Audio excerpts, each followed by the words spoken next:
Parenting is amazing. It can be so beautiful and so hard. We all really want to raise healthy, balanced, faithful children, but, we're trying to pass on this beautiful faith, and we're working out our own salvation right here every day with our kids. My name is Christian Gonzalez. I'm the father of 3 wild, beautiful daughters. And I'm Elissa Bjeletich Davis, and I have a whole house full of kids from tweens to young adults, and some already out in the world. And we're here to join you on this journey through the highs and lows of parenting, amidst snotty noses, messy rooms, and busy schedules. We don't have it all figured out, but we're in it with you. And our message is simple. Dear parents, you're not alone. Welcome to Trials and Triumphs from the Trenches. Hey, Elissa. Hey, Christian. Good to see you. I'm happy to be back here with you. I am happy to be back here with you as well. I don't know if anybody can tell from the actual release of episodes, but it's been a little while, so I'm very glad to be back recording. We had a little holiday break. Yes, absolutely. It has been a minute. Oh so here we go, and this is our 9th episode now, I guess. So I'm curious. I just wanted to check in kind of, since it's been a minute since we've had a chance to chat, but what has this process, I don't know, been for you in terms of impacting you in real life? Because we've done a lot of talking about different things. We really have. And, actually it has been interesting because the last couple of months I started a new job. It's very corporate. And so it's been kind of cool because in the back of my head, I'm often thinking about okay, but what is the story that I'm buying into right now? And I find, that I'm like buying into a bad story for a while during the day at work. And then afterwards, I'm like, okay, you need to snap out of that now. But I'm starting to get to the point where I can even maybe not believe a bad story while I'm at work. I don't know quite how to explain that, but there's just a way that I've never had a corporate job before. And I'm amazed at how it just kind of sucks you in. And you're like, yes, this 1 percentage point is definitely the most important thing I've heard all day. And it's just, it's been an interesting process, but it's been nice to have our conversations kind of in the back of my head as I'm working through my adjustment. How have you been doing, and how's this process for you? Yeah, I mean, I think it's been good. My struggles are definitely the same, and I think it's what the really big thing for me though has been kind of continually coming back to this idea of what really matters in this is who we are as parents, and it's not about just strategies or techniques. It's not that these things aren't helpful in some way, but I mean, you can read every parenting book on the planet, but it sort of ends up feeling really techniquey both to you and to your children, and they are aware that you're kind of just trying to pull one over on them if you kind of play the technique game. So I do think it is much more important that not just we learn. I don't know if this isn't be the right way to say it, but not that we learn how to love our kids, but that we become loving parents, we become loving presences. Because that's what's going to actually, change things. So for that, remembering who I am, the story that I'm in, what's true, what's real, I think it all pushes that direction, right? It's much more about who I am than the techniques that I bring into my home, because man, those break down a lot. Yeah. And then who I am comes out. Right. Exactly. Anyway. That's exactly it, right? Who are you when the technique breaks down? But I think too, I like what you're saying. I think that that's really true. And I think whenever you see any kind of study about, what is the situation of the kids who grow up and stay faithful, or they are very charitable, or they're very generous and forgiving, or whatever study you're looking for, it's always who were their parents, not what techniques did their parents do, right? My parent was faithful and loving and generous, and that impacted me. Not my parent had this strategy, and we had a chart. And so now that's who I am. It never works like that. Yeah, exactly. A star chart. There were stars, and sometimes there were stickers, and that really is what made me the person that I am today. Was the sticker chart that I had. As an adult, I think I want a sticker. I should really do the right thing. It doesn't happen. Yeah. Yes. No, not to say that those can't doing be the helpful, right thing for the sticker. Yeah, exactly. To earn the sticker. Yeah. If only it were that easy. as And if you actually get the right 10, one. you get a cookie. But that's also like, go to work and make the money. That's just going to be the same bad story. Look at that. Mm-hmm. Look at that. Look how our And world all, teaches us to train our kids for the bad stories. Interesting. yes, But yes, anyway, yes. we'll get back to I this was because if happy. this is our Yeah. but I'm trying to think like what hour are we on? What hour of the day? Where So are we? We're at the ninth hour, right? we're at the Even though, ninth hour. but Yes. not because it's the ninth episode. It's just a beautiful coincidence.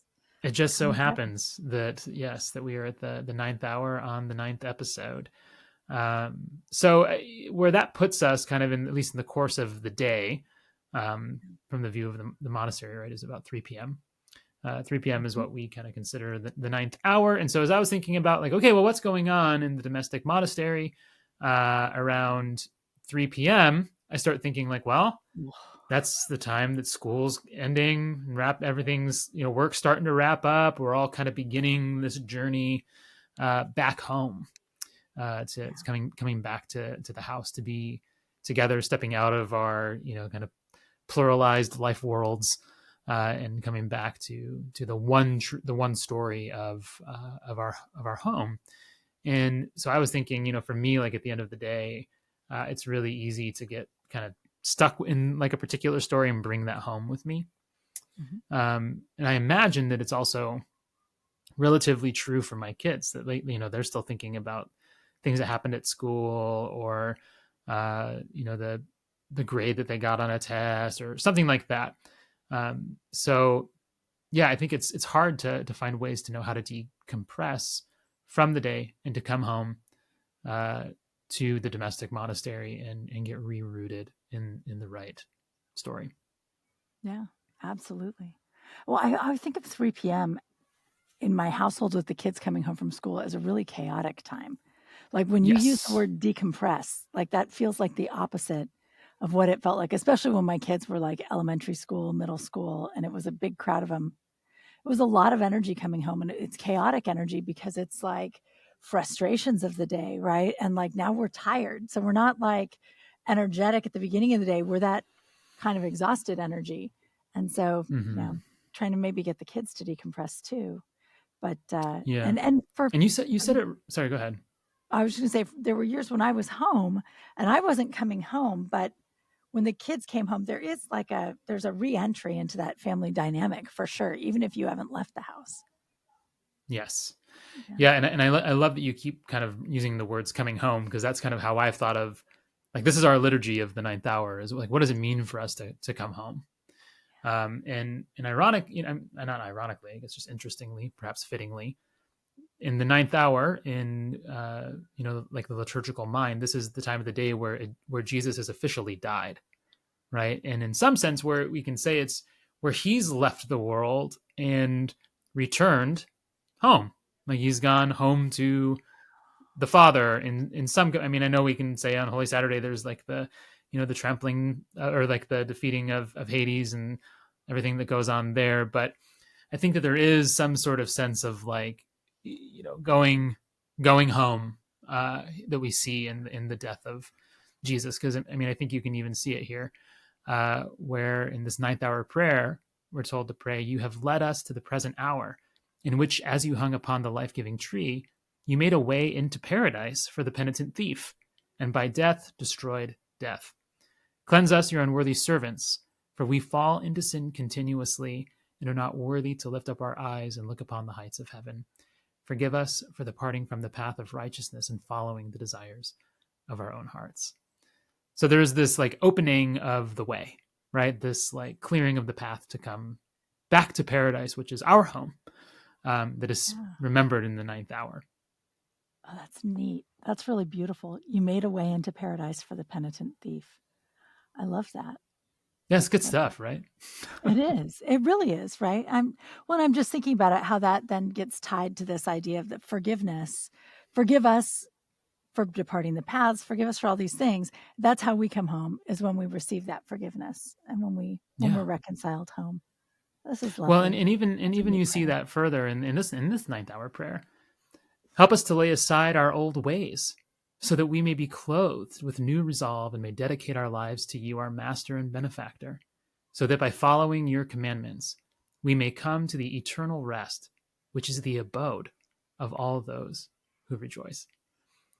I love so much about that, right? There's like this taking off of the old thing, this putting on of the new. It's like I Yes. imagine like Fred Rogers coming home, taking off his work shoes and putting on his like home slippers, and then like Yes. in here you even have the language again of rest, And abode, home, right? A abode, home. right? Yeah. Yeah. Yeah, absolutely. The eternal rest, which is the abode of all those who rejoice, right? You bring the rejoicing and the resting together there in that beauty, because you can't properly rejoice when you're, I don't know, when you're in the wrong story, when you're still fighting it, right? You have to lay that aside to rejoice. This is Oh beautiful. man, the wrong I love story those is like prayers. just anxiety. Like, oh, am I doing enough? Am I performing enough? Oh yeah, Yeah. there's How am just I going to keep up? yeah. Absolutely. No, I love those prayers. And they are really beautiful because they are very much about paving a path, making a way to get back to that abode where we rejoice, to get back Mm-hmm. home.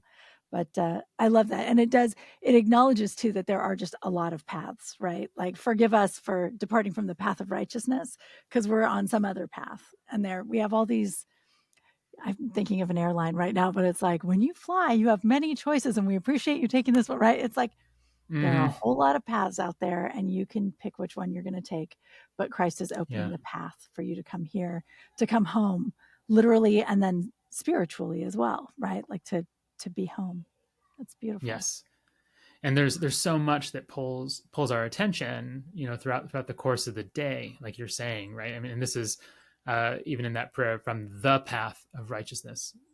And instead, what we've done has been following the desires of our hearts. There's like one path of righteousness, Yes. and then there's many desires of many hearts, and each heart has many desires that are like, so confusing. And so as we come home, I think that this is yet again an opportunity, kind of in the like liturgical mind or the rhythm of the home, for us to just return to the right story, because there is so much lingering as we come home.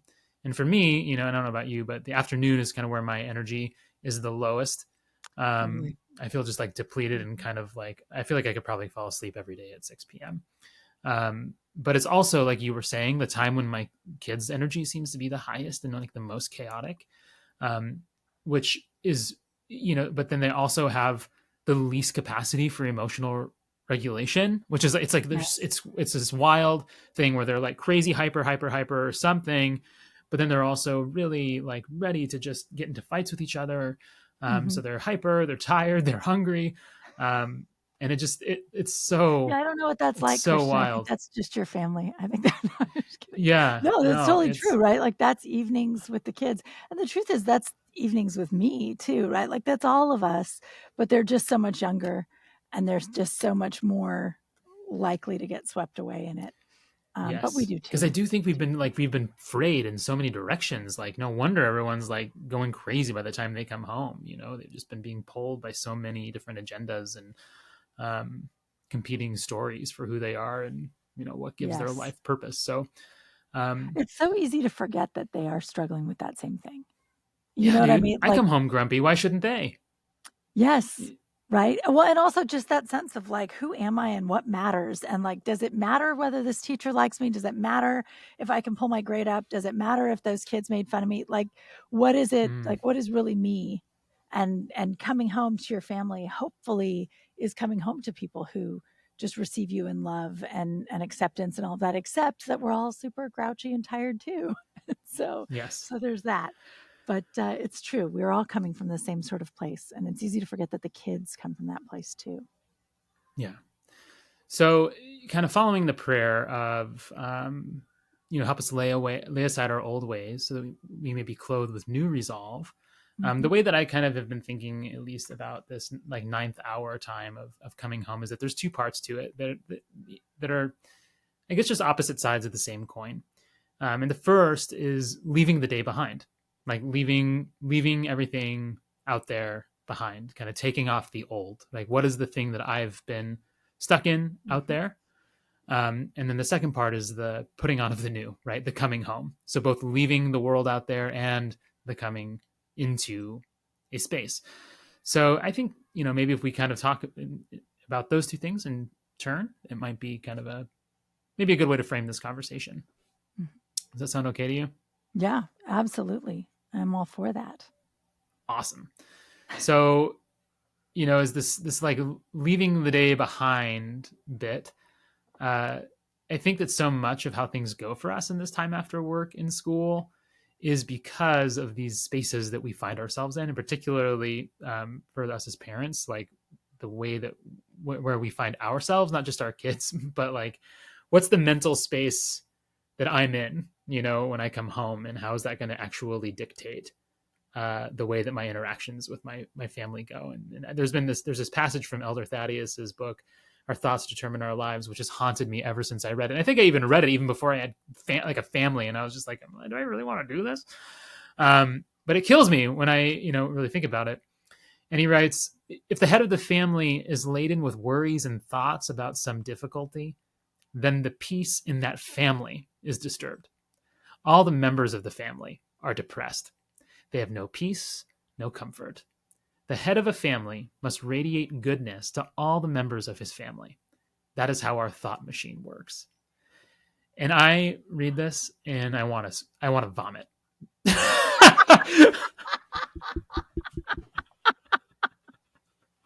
No, it's so true though, right? I mean, it feels like a lot of pressure. It feels like, oh, that's so hard. And my mind immediately goes to all the times I've failed at that, right? Like all the times I have not radiated goodness. What have I radiated? I've radiated stress and frustration and all sorts of other things, even, yeah, even it is kind of overwhelming to think of that responsibility. But at the same time, it's also really beautiful, right? That you could give your children peace by finding peace yourself. Like that's amazing. Mhm. That's an ama- it's a lot of responsibility, but it's also a very beautiful and powerful thing. Yes. He's like, I Indeed. will not admit this. No. Yeah, no, it is. And I think that that's part of like that's so overwhelming. And again, it's like part of the stepping out of the story that we have, right? Where in kind of our world, where these atomized individuals, where we are who we are, and like we go and do our thing, and we're kind of one competing self in a world with other competing selves who are all kind of trying to like perform virtue the best that we possibly can, and to rise within our workspaces, and to, I mean, there's just all this like weird competition of like personal branding. But the wild thing that this reaffirms is that there actually is no such thing as that. I mean, we certainly can compete, but we're not atomized. Our individuality does not, uh, you know, it doesn't undo the fact that we are just inherently connected to one another, Yeah. and that the energy that I bring with me actually does impact the world around me. I mean, even like on a biological scientific level, there have been like there's this place called the Heart Lab. Maybe I've mentioned this before, um, where they've been doing research on seeing how human beings' emotional states impact the world around them. And so what they have done is they've like plugged electrodes into a culture of yogurt, and they've presented people with stressful situations. And what it does is they're able to measure the impact of that on like the bacteria in the yogurt. So the yogurt gets stressed out when you're stressed out, just by virtue of the fact that it's in proximity to you. So this is the way that we are just made, that we really do impact one another spiritually, emotionally, biologically, We um, impact everything. Like not like we impact everything. yogurt. We're impacting Yep. yogurt, right? Like it Yes. just makes me think, I'm sure all of you thought of this when he said yogurt, but like Adam has been given dominion over creation, right? Like Absolutely. this is the stewardship of the universe. This is the stewardship of our world, which we're doing such a good job of, especially lately. But, I know you I know, am. but like the idea, right, that if we can impact yogurt on a molecular level with sort of the vibes we're putting out into the universe, right? Whatever you want to call that, however you want to say that, it's one thing to say that we impact another. It's really an amazing idea that we can impact everything, right? But of course we can, because that's how God designed things. And when we fell, everything fell. And if we can offer ourselves back up and everything else back up, then things can be restored. Like that's an amazing truth that we believe, but we don't act like we believe it. You Yes. know, that's Like this amazing. is the thing, right? We were created to expand the garden project. I mean, like the garden is just an oasis, and surrounding it is wilderness. Yeah. Surrounding it is the sea and the chaotic waters. And God says, multiply, fill the earth, subdue it. Like, I.e., make all of this thing garden. Like, go gardenize everything. Yeah. And we don't, we blow it. One of the things that I like to point to is, is like with some of my like Sunday school kids or whatever, is I asked them the other day, I said, who made dogs? And they were all like, God. And I said, no, God did not make dogs. God made wolves. We made dogs. That's yeah. They're domesticated. And That's what that means. so That's what that this is. is like the wild thing of like cultivating Oh, it creation, is. and like that's what we do. This is what human Yeah. beings are to do, is to cultivate, to bring the earth into submission, not for the sake of domination, but for the sake of its thriving, for the sake of its flourishing. For like now we have all these different kinds of species of like descendants of wolves because like we did something about that, which Yeah. is wild, you know. So Yeah. I think it's super cool, I think it's and cool. actually to me It's very cool. speaks even more to the image of God within us, you know. It does. It's very beautiful. And you think about, I mean, Mm-hmm. hybrid plants and all kinds of things, right? Like that is, he invites us into co-creation always, with our children, most obviously, I think, but Yeah. with everything, with all the universe. And it's such an honor and it's such a beautiful thing. And of course we mess it up, and not just once, but all the time. But he loves us anyway, and he keeps giving us further chances. And it's kind of amazing. Yes. That's And so beautiful. then, as our homes become these gardens that we are to cultivate, to um, expand like the goodness of God's Yeah. reign into, um, there is this relational dynamic that we need to understand, that when we're preoccupied with troubles and worries and haven't dealt with the stories that we have been living in or the internal burdens that we possess, that impacts the way that we cultivate our homes.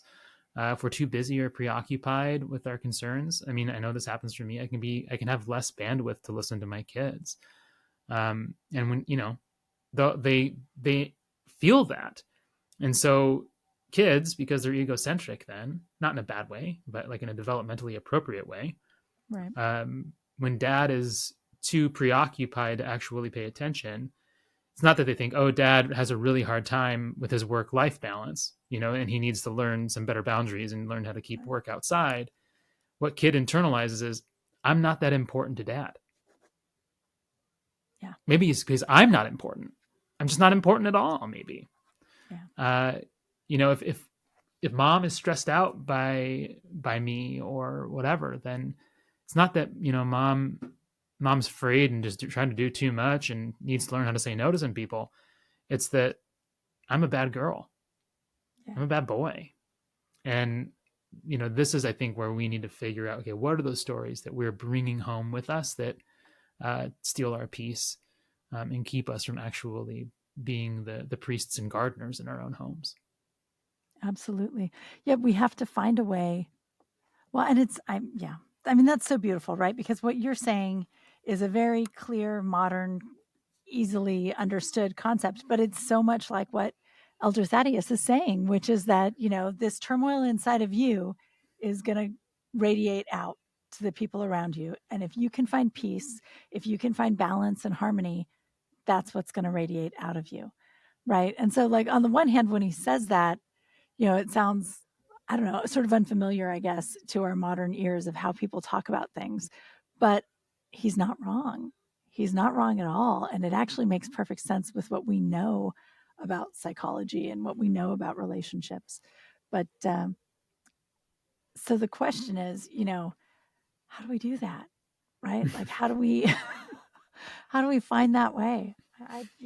The saints have these beautiful things, right? Like Saint Paisios, I think, said, in order to raise a saint, you have to be a saint, right? It's like, what? That's huge. Or Saint Porphyrios, one of the ways that he said it was, when you're talking to your kids, do you radiate Christ? And that's like Elder Thaddeus will say radiate peace, but boy, like Mm. radiate It's the same thing. Christ, right? It Yeah, is the same same thing. thing. It very much Mm-hmm. is, right? And it's just like that we have to be so filled with Christ, not Mm. just peace. We have to be filled with Christ so that that's the thing that's coming out of us. And maybe it will come out of us at work too. Who knows? But certainly at home. But so how do we do that? Is that do we need to be Well, praying more? Is it that on my way home from work, I should be saying a prayer in the car? Like maybe it is, right? Like recentering in that sense. yes. Well, and I think there's a lot of things we can do, right? Again, like part of it is, maybe we even use those ninth hour prayers, like on our way home, to be like, okay, like help me, take off the ways of what I was just in of corporate culture, and come home to, like, what it means to be a part of this family. Because I do think we get stuck in the stories, and I think the hard thing with the space that a lot of us are in is that we're thinking about what we need to do, all the tasks, task, Yeah. to do, perform all day long. And so then as we're coming home, we still carry that through the doors. And so we start thinking of coming home to a bunch of tasks. Yeah. What are the tasks at hand? I need to get dinner ready. I need to help kids with homework. I need to get people in the bath. I need to whatever, do bedtime, which is going to be its own nightmarish episode. And it's my least favorite time of the day, for sure. Uh, but when a lot of that is because I think of bedtime as a task, as opposed to if I think of the household as a bunch of tasks instead of a place of, like, a network of relationships, then I'm going to carry the story with me into the house that this is a place where I come and perform. But if I remember this is a network of relationships by which I become a human, now there's a lot more at stake, and Yeah. it's a lot more centering. Um, Yeah. so I do think that this is the time where, we need to, like, realize, okay, this is actually mostly just a time. Perhaps I should consider everything that goes into it for reconnection. Yeah. This is where we come back to each other, to to each other. Right. Well, and that because that is mutual. Like there's something about like this kind of robotic, like I've got this list of things I have to do. There's something inhuman about it and not relational, right? The Mm. checklist. And when instead we break out of that and it's like, okay, I'm here in this network of relationships and I have this role to play, this nurturing role.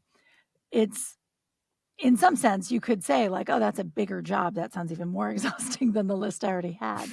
But it isn't because, unlike the other list, which I don't know if you're like me, you might get a little dopamine rush when you have a list that says do laundry and you actually put the laundry in. You're like, yes, yes, that's right. I checked it off.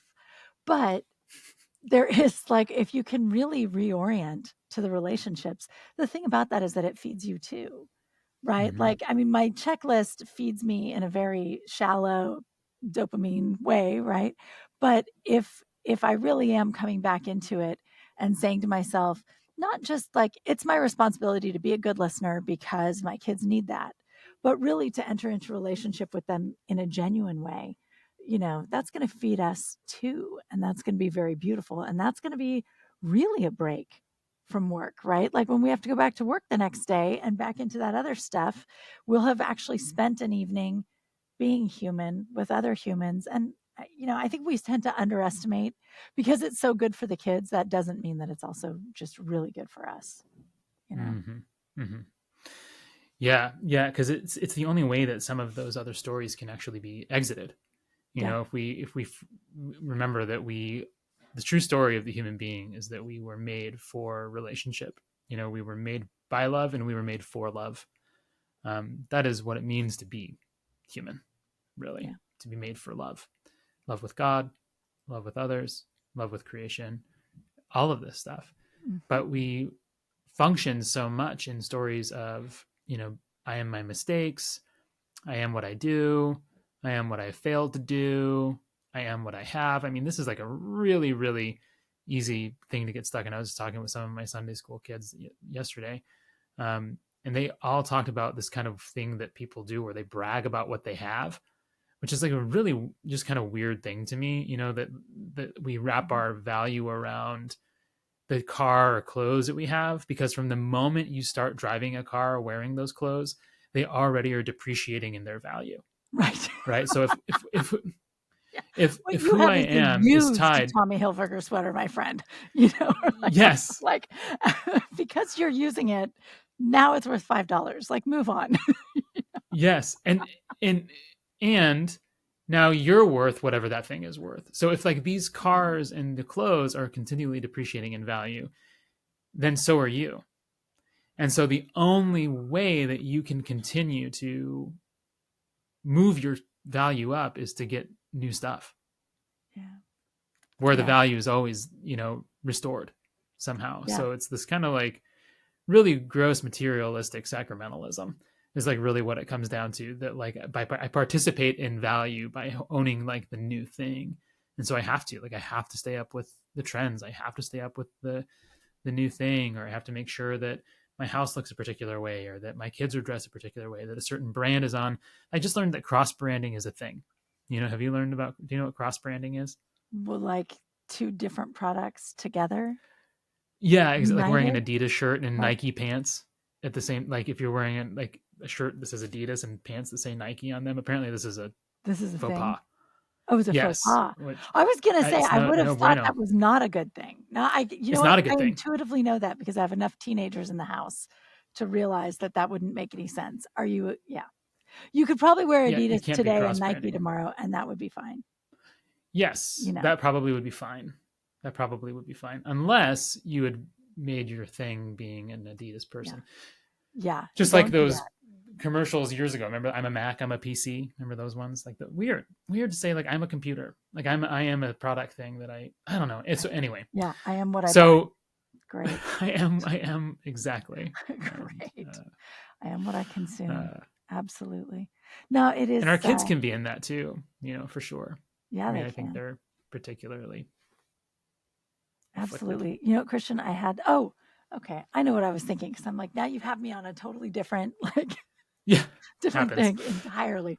But no, I was thinking as you were talking about sort of this problem of pulling ourselves out of the story where we are. I always think of that in the parable of the Good Samaritan.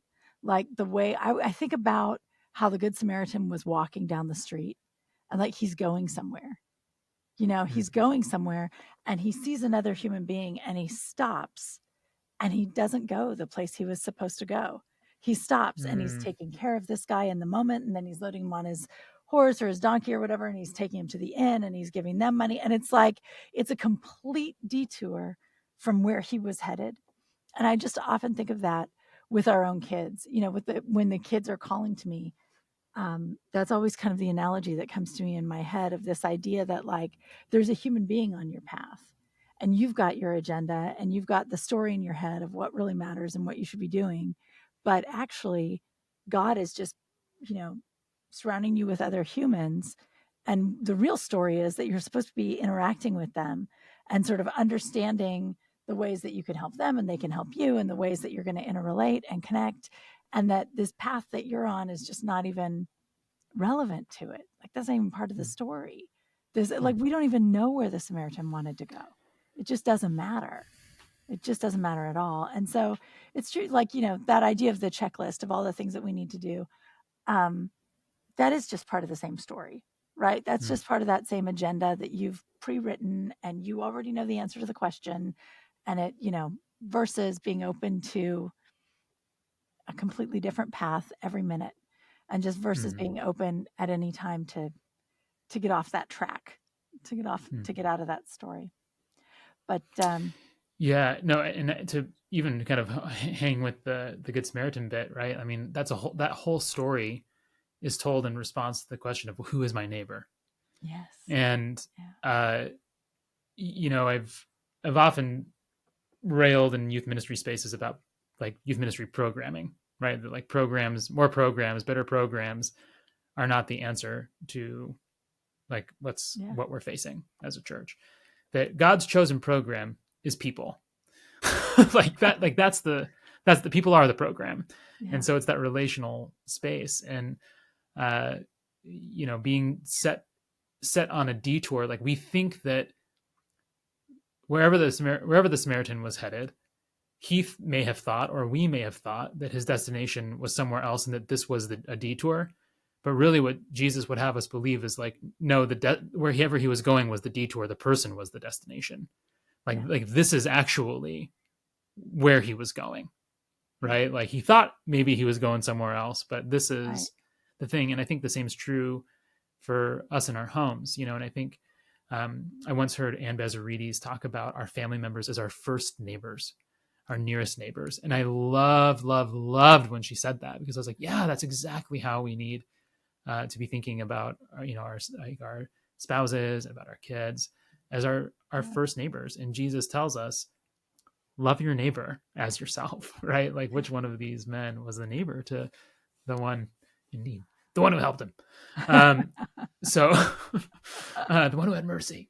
Yeah. So I think that that's kind of maybe a good transition here of like, well, what does it look like then for us to be good neighbors to our kids Yeah. as they come home, from these stories, in these places of high energy where it certainly feels like maybe there's some joy, but it can easily become chaotically manic and or There's violent. some joy, Um, right? yeah, and it's funny because every time it happens, I'm like, I don't know how normal this is. I was an only child, so like I don't know It's probably how super siblings normal. interact. Listen, Okay, I've yeah, met but I don't Christians' know. I kids. don't I'll know. tell you what, Christians' kids are the best possible kids. So, like, what's They are, happening in and your they house, are very good trust me, kids. it's worse in other houses.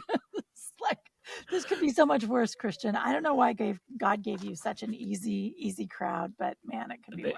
They're good ones. But when it happens, I'm still just kind of like, what's happening right now? Like Right? what? Like where? Like What is this? what is this? Is this are these people being children right now, or have they turned Right? into feral like beasts?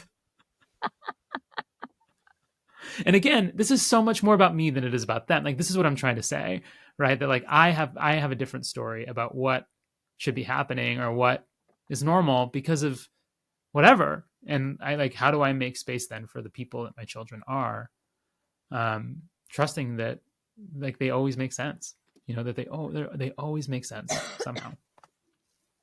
I love that. But I think too, though, that so part of our question though is like at the end of the day, we talked a little bit about how do we get ourselves back into the right story, right? Like how do we get into that frame of mind? And maybe that's prayer, maybe it's just giving yourself a little talking to, a little reminder. But how do we help the kids do it? How do we help the kids pull themselves out of whatever the story is? Like, right? Like what happens when I don't know, like on those days when the kids are acting out and they're fighting with each other, right? And then you sit down with one of them and you start talking to them and you come to realize that the reason that they're so angry and the reason they're so frustrated is because of stuff that's going on at school or because of, some kind of stress or difficulty that they're enduring. How do we talk to them? I mean, maybe it's just directly, right? Maybe it's just saying to them, listen, there's one storyline that says that matters, and then there's another storyline, and that's God's storyline, and Mm. this is it, right? Like maybe it's just absolutely straight out teaching. I feel like, with my kids, I had to say a lot of times, like, well, what score does God want you to get on this test?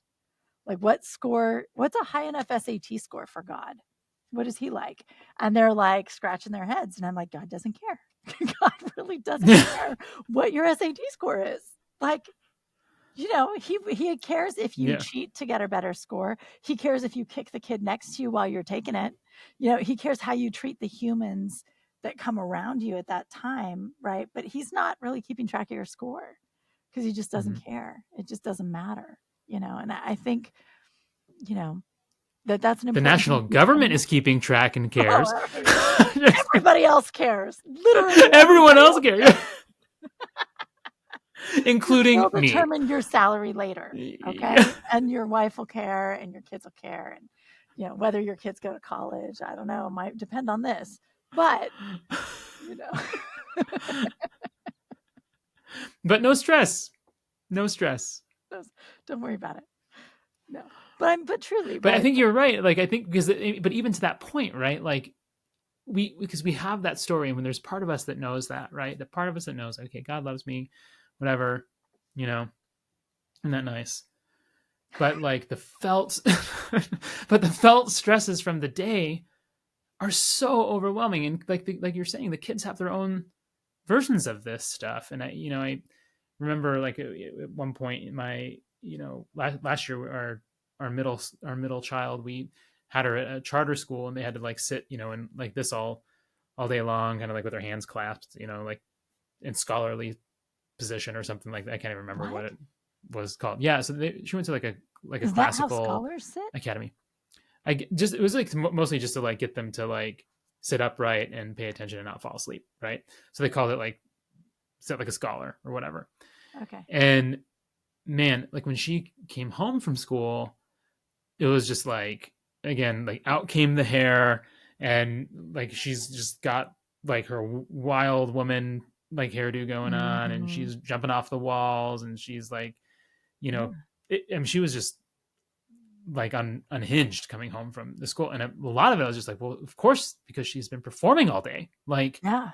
wouldn't you have a whole lot that you just wanted to be like, rah, and like, I don't know, throw something through a window? Like, I probably would kind of want to do that too, you know? Yeah. Well, I mean, if Good even grief. your like quiet sitting and listening is not yours, like everything is control and performance and like the Yes. military. Like there's a picture of a Chinese soldier with needles in his collar so that his head won't bow, like it's like that, right? Mm-hmm. It's like this constant, like Mm-hmm. you must be constantly alert and constantly concerned. And that's no wonder she Yeah, went you can't even. crazy. Yeah. That's what I'm saying, right? I Like, don't like and that. I'm so not a she fan doesn't of go there that. anymore, and she's a lot happier.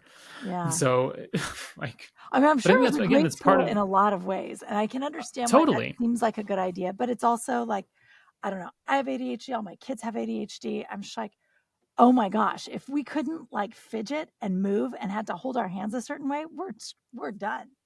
We're done. We Mm-hmm. wouldn't hear a word the teacher said. We would just be like, we probably wouldn't show up to school very often because we wouldn't have the executive function to make ourselves go because we Yes. wouldn't like it. Yes, I literally survived my Old Testament class in college because I colored pictures of Spider-Man. Like I just brought a coloring book and did that the whole time. Yeah. Otherwise, I would not have. Krishna, I'm doodling while we're talking right now. Like I'm Oh, just like I have things have to be moving. Like something has to happen. yeah. Like there has to be some action. Let the listener know that Elisa raised an index card with doodles on it. I do. I Let draw the all listener know and understand. know and understand exactly, especially So, understand. yes, Understand me. exactly. Yeah. So I do think, right, that like when these things happen, and like when our kid came home and was just like frayed out of her mind, which is again totally understandable. um we don't want to just be like, okay honey, like whatever you want, like go ahead and like throw things and yell at us all the time, and like that's fine. Which he didn't do, but like that's Yeah. the extreme version of the thing or Right. whatever. That's what my kids Because would have done in that situation. Your kids, of course, when they were crazy, they were just like yelling too loud and running in circles. They didn't hit each other. They didn't go crazy. That's because Christian's kids are the biting each other. best. I'm telling you, they're awesome. That, They're so awesome. But you have no yeah, idea. they're good ones. But I mean, so there what did can you? there can definitely be some hurt feelings over here for sure. Yeah, I know, um but there has. Well, it's three girls. Duh. That's the yeah, order of the it's day. mental warfare, that's what it For is. real, It's mental it's warfare. emotional warfare. uh, But so the question though is like when something like that's going on, and it's understandable, you do have to. There has to be a response, right? It's not just like, oh, go wild, because that's also not good for her. It's not particularly good for her to be mhm. like totally controlled and then totally wild either. But what kind of discipline do you bring in a situation like that? What do you do? Exactly. I mean, and that's the big question, right? Is what does discipline look like in these moments? And I think that there can be, when we hear the word discipline, even like we can immediately think of go to your room, no tell. We think of like punishment basically is Mm-hmm. sort of what we Yeah. think of when we think of discipline, spanking, all of this kind of stuff. And so I sort of feel like probably what I need to work on with myself, and probably what a lot of us as Christian parents need, when we think of the word discipline, is really to remember that core to the Christian life is discipleship to Jesus. Right. That really being a disciple means to be a student, and students Yeah. learn through discipline, which is simply to mean teaching, right? Like Yeah. disciples are disciplined, and so Isn't our that teaching our crazy? It's children. the same word, but I don't think of them Yes. connect. You know what I mean? Like No. Yeah. it's literally the same word with, ine instead of les Hmm. at the end, right? But it's clearly the same thing. And when you say it, it's obvious that it's the same thing. But I don't think we ever think of there being a connection between those two. Honestly, Yes. we never do. No, we don't. Mhm. So if we were to think of in those moments, right, then when we have to discipline our children, that we actually need to think of disciplining our disciples. Like these children are our disciples. And so we're trying to find ways to turn them into disciples of the one to whom we are disciples to, right? Like that's what all of this is ultimately about, is like the follow the leader, and like we're just disciples to this guy. So let us teach you how to follow him. And so I think that what these moments of discipline for us need to come back to is that story. Like how in the moments when we are unleashing, or our kids are unleashing or whatever, like how do we return to a story of love, to the story of God's love, to the story of love for other people, the story of love for creation. um, I think that there's a lot that can come along with this. So for example, I think of like slamming doors. Like when doors get slammed, like this is, on the one hand, we could say like, well, that's just a child expressing themselves, and like it doesn't really hurt anybody or whatever, right? Mhm. um However, what it also does do is says it's okay for me to mistreat the world around me Yeah. because of my feeling, and so like I don't actually have to love or steward the world around me, Yeah. right? um so I think those are the hard moments where we say, okay, I totally get that you're angry, and that you're so allowed to be angry, and whatever you know you feel. And how else can we like deal with this than like breaking stuff or slamming stuff, or Yeah. because what else are we going to feel like we want to slam, when our sister takes our thing? Are we going to want to slam her, or I don't know. Like Yeah. I think that discipline in these moments is really just about teaching how do we live in accordance with uh, the story. Because I think there's a lot of it too that's even for our kids. Like if I really want them to know the love of God, how I respond when they're melting down is also discipline, Yep. Yeah. right? Like if they see me loving them when they're just unhinged, it's like, oh, well, maybe there really is a God who loves me when I'm unhinged. Yeah. you know? Yeah, for real. I mean, So, yeah, absolutely. In fact, there are a lot of studies about like the kind of father you have is the way that you picture God, right? Like that's just sort of a natural thing. It's an automatic association. It's Lord. something, people with really difficult fathers have to really work on. But Mm, yeah, I think, over the years, when I think about discipline that has worked in my family, a lot of the like, go sit in the corner kind of stuff is more like go sit down until you're quiet enough to hear, and then let's sit and have a conversation. Like a lot of it really has mm-hmm, to be conversational because it's about, I think it's a lot about changing perspectives, right? Because we get inside something. I'm so angry that she took this from me. And we're completely stuck in our perspective about how we feel about the thing. And we have to pull back first just enough to see like other people and their perspectives. Why is she doing that? What's going on? And, in our house, it was a lot of, okay, she's trying to upset you. And now you're upset. And she really enjoys that. So, mm-hmm. like, this is a fun game, isn't it? This is a kind of a lousy game. So maybe you want to get out of the game. Like maybe, Yeah. maybe you don't want to feed this anymore, But and then Yes. there's also that bigger perspective that is like, what grade does God want you to get on this report, right? Like, what does God want in this situation? What does He want you to Mm, see when you look at your sister? What does He want you to see when you look at other humans, right? Like, everyone is an icon of Christ. You're supposed to see mm, Christ in every single person. And, if you feed someone, you're feeding Christ. And if you smack someone, you are smacking Christ, right? mm, Like you have to, I think it's a lot of sort of almost coaching, right? Like when we think about different ways of teaching, there's this sort of way of coaching where you're like giving encouragement and hints and ways of seeing something and then watching what they do with it and then adjusting and helping them with it. And, I think that's what's really effective in the end. That's so good, because it's also like when you think of coaching and teaching and all of this, it's like it assumes like movement, right? That it's not just like um what's the word I'm looking for? Sitting in a scholarly pose. It's not just sitting in a scholarly pose and knowing the answer and getting it right every time, right? Like Yeah. it's not the test. It's like it's the Yeah. teaching itself is the thing. You're not just teaching to the test, and not everything's a test. It's just like we're just Yeah. learning. Like we're just learning how to do Yeah. this.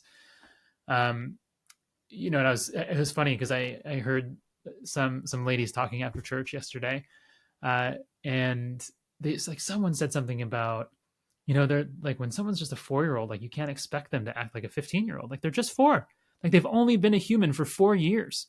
Like they don't know how to do the human thing yet. And so I kind of chimed in, and I was like, same when they're 15. Like you got to give them some break. Like they've only been a I human was for gonna 15 say, years. my 15-year-old is not so different from a 4-year-old sometimes, Yeah. right? But Like, then I start thinking too, I'm like, well, when you think of like one of the names we have for God, right, is like the Ancient of Days.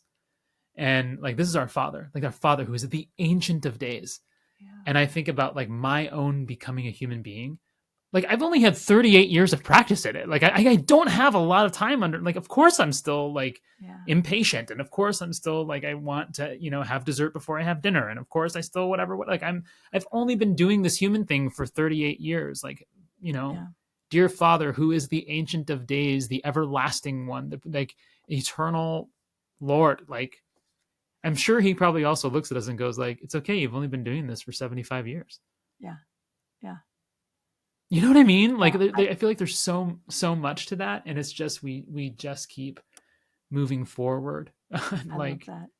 I love that. yeah, Well, and I think again, that's that like pull back to that really big perspective, right? Like what is mhm, time? What is eternity, right? Like God is forever. You are you've been doing this for 38 years. How long have you been a dad, right? You've been a dad for not that long. Of course you're not that mhm. good at it yet, right? But like Hey now, it's pulling back. I mean, of course you're the best at it, but still not perfect. But of all the no, dads. of all the dads. But no, it's always that sort of just it's that perspective to me, it's that pulling back Mm, and kind of recognizing, not being in the middle of it, not at odds with your 4-year-old, but sitting back and going, 4 years isn't that long. Like, mm. Yeah, yeah, exactly. So I think that like that's what's really hard, is to like realize that the journey is like the learning is the thing. Like this, if they're yeah, learning, that's kind of the path. And I, in my own kind of like moments of discipline, my flinch response is to try to like make somebody do something that I want them to do, for sure. Like, mhm, well, if you don't clean your room, then you don't get dessert for ever. right, right, You never ever get ice cream again. I don't know. I mean, something absurd, right? Like that's my impulse. right, I don't usually say those things, but that's my impulse. And it's tough because I also, on the other hand, in the Christian story, fully believe that God doesn't coerce us or force us to do anything, right? So if he's like, clean your room, we go, no. He's like, okay, like we'll see how that goes and he just lets the ants come in, and he, lets them get into all of our stuff. And he's like, see, I'm not telling you to clean your room because I hate you and I don't want you to be happy. Like, I'm telling you to clean your room because when you don't clean your room and you eat your food in there and you whatever, what happens? The ants come and they destroy everything, right? Like that sucks, doesn't it? So maybe my plans for you are to help you, not to harm you. you know, of course, I don't really want ants in my house, so there's got to be right. a better way than that for me. But I also don't want to like make my kids do stuff or threaten them or anything like that. Um, because I do feel like the best moments are when consequences present themselves, um, Yeah. for kids to learn something, It's you true. know. That's ideal. And Um, then sometimes too, that consequence is like a personal relationship thing, right? Like, Hmm. well, you're yelling at me all the time. You're doing all of this. Like now you're creating tension between us. Like sometimes it can be pointing out consequences, I suppose. But yeah, maybe that's part of it is drawing their attention to consequences of things, right? Like, Yes. and letting the consequences happen and pointing them out. But, every once in a while you do have to intervene because you just don't want the Hmm. ants in the room. But there's also a Yeah. reasonable way to do that, right? Like, there's the way that's like, Yes. my way or the highway. And then there's like, listen, this is really important to me. Help me out. Yeah. you know? Yeah, and one of the things that we've been trying to do, because with here we are with Christmas time, kind of on the just in the recent past, and so they got a bunch of stuff for Christmas, and now there's a bunch of stuff floating around our house. And one of the values that my wife and I really are trying to live and teach our kids is the simplicity. Mhm. Trying to have like fewer things. And so we've tried to say when you have fewer things, it's easier to take care of the things that you have. When you have too many things, it's really hard to take care of the things that you have, and they all kind of fall apart. Mhm. So one kind of hard lesson we're doing to teach our kids this is when we tell them to clean their rooms, like, hey, go pick up all the stuff that's on your floor. You have 10 minutes or whatever. I'm going to come in there. Whatever is still on the floor. Those are the things that I see that probably mean we have too many things to properly take care of everything that is ours. So those things will now become mine, and I will decide what happens to them. If you would like one of them back, you can give me one of your other things in exchange for this thing. So because we're getting to see that there's probably an amount of things that you can take care of, and we're trying to help. You know what I mean? So rather than it being like, we're throwing your stuff away and it's going to Goodwill and like we're never buying you anything ever again, it's just like, look, isn't it so hard to like pick up everything when you have too many things to pick up? We'll Yeah, help you out, but I like now that. let's figure it out. So like just to have some level where the virtue or the value is being taught. And I do think that um it's hard because our flinch is often to treat discipline as a way to manage our children's behavior, to treat all of these things as a way to get them to act the way that we want them to act. Yeah. But God doesn't do that with us. God doesn't discipline us to change how we act, right? No. Like he or to like manage our behavior. Right. Rather, he does it to say this is the consequence of your behavior. Like this is, we don't die because God kills us for eating from the tree of knowledge of good and evil. Right. In the same way that parents don't give their children a stomach ache when they let them eat too much ice cream. Yeah. Like that's just the consequence of letting your kid learn how to eat ice cream. Yeah. Like, all right, like eat it all. If I'm going to sit, where am I going to be when you're 28 years old and eating ice cream if you haven't learned that when I eat too much ice cream, it gives me a stomach ache? Like, Yeah. probably should let you eat too much ice cream. That's what my parents did for me at one point. I had way too many Cheetos. And guess who's never eaten Cheetos again? Yeah. You know? I knew someone who did that, but it was like his nephew who was just visiting from out of town. And the kid just loved donuts so much. He was like, fine, eat all the donuts you want. And he's like, I cured him of donuts. I'm like, you're kind of a weird uncle. But but it's true. Right? Like, it is true that if you let somebody experience the consequences, it actually teaches them better too, right? Like not only Mhm. is it not coercive, but it's Yeah. also, and not only is it more natural, or maybe because it's more natural, it does really stick with us and it works better. Yes. But and I think too, Yeah. like when you say God's not trying to manage our behavior, the reason we want to manage our behavior is for us. Like it's like Hmm. I don't want to be bothered by the I don't want to hear you two fighting. I don't want to hear this. I want my house to be calm or whatever it is. So it's really about me. And God doesn't do anything about him. He just Hmm. never that's not how he loves because that's not what love Right. looks like. Rather, he says, if anyone builds their life on the things that I've commanded them, he's like the wise man who built his house on the Right. rock. And when the storm came and the winds blew, it withstood, right? It was Yeah. strong. If Yeah. anyone does not listen to the things that I do, then he is like the foolish man who's built his house on sand. But he doesn't say you must build. You must listen to me and therefore build Right. your house on. He says, if you Yeah. do, you will be like the wise man whose house could handle it. If you Right. don't, Right. like this is the freedom. And so I think if we as Christian parents have the capacity to understand discipline as discipleship, as opportunities for discipleship to help our kids move toward the heart of God and ourselves to move toward the heart of God, then we'll see that behind every act of discipline is not retribution or punishment, but reconciliation. That really it's about living in right relationship with God, about living in right relationship with one another, about helping our kids live in right relationship with us and their siblings. I mean, there's so much that's here that really it can be an opportunity to move toward love, because that's what Christ's discipline and discipleship to Christ really is about. It's about love. It is the beginning and end of all discipleship and discipline for Jesus. That is beautiful. I love that. And really, actually, our next episode, episode 10, is going to be about reconciliation. We'll be talking about really the home as the place where reconciliation happens. And so I think we hit sort of a good spot to finish this episode, and we'll see you guys next time. Christian, thank you. This is always just such a joy. I always love doing this with you. Yes, likewise. It's always fun, and it's helpful for me. It really is to kind of like tease out some of the different things that I've been trying to figure out about how to, really see my home as a place where the garden can grow. Elissa, how can people find you? You know what? The best thing to do is to either come on our podcast page at Ancient Faith and just click there on the contact us, and Christian and I both get those messages. Or if you go to my website, which is my name, ElissaBjeletichDavis.com, there's a contact section there. And also there's information on all the different places you can find me, because I'm sort of all over the place in a good way, in a good way. Christian, yes. Where can people find you?